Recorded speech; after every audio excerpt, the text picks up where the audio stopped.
Hello and welcome back to G-Security. In today's video we're going to learn how to manage Parrot Linux services. So as we know, Parrot Linux is a specialized Linux distribution aimed at security professional and ethical hackers as such. It contains several non-standard features.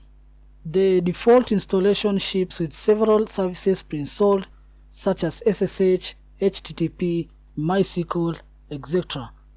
Consequently, these services will load at boot time, which will result in Parrot exposing several open ports by default, something we would want to avoid for security reasons.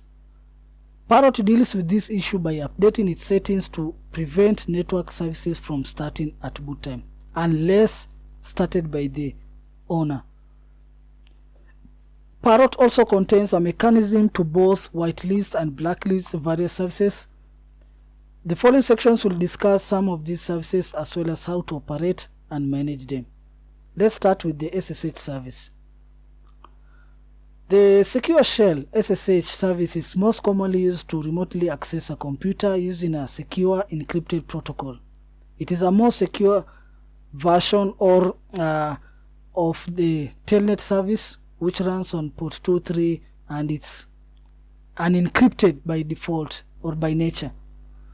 The SSH service is TCP based and listens by default on port 22. To start the SSH service in Parrot, we can run systemctl with the start option followed by the service name. In this example, I'm going to start SSH. I can do sudo systemctl start SSH, and just like that, SSH has been started. When the command completes successfully, it does not return any output, but we can verify that the SSH service is indeed running and listening on TCP port 22 by using the SSH command and piping the output into grep to search the output for sshd. I can do sudo SSH, then I can grep it, and there it is. So if we want to have the SSH service start automatically at boot time, as some users may prefer, we can simply enable it using the systemctl command.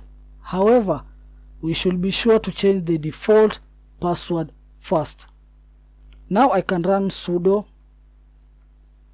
systemctl enable SSH, and the SSH service will be enabled at boot time.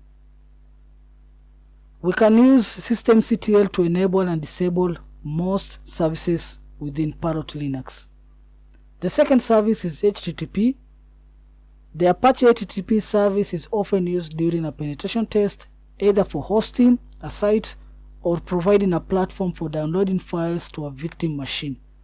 The HTTP service is TCP based and listens by default on port 80. Now, to start the HTTP service in Parrot, we can use systemctl as we did when starting the SSH service, just replacing the service name with Apache 2. I can do sudo systemctl start Apache 2. As with the SSH service, we can verify that the HTTP service is indeed running and listening on port 80 TCP with the ss and grep commands. So I will just remove the sshd and I'll put Apache. Now we can confirm indeed that Apache is running with the process identifier of 105.485. Now to have the HTTP service start at boot time, just like the SSH service, we can just enable it using the systemctl and its enable option. I can do sudo systemctl enable Apache 2, and just like that, Apache or the HTTP service will be enabled at boot time. Most services in Parrot Linux are operated in much the same way as SSH and HTTP through their service or init scripts.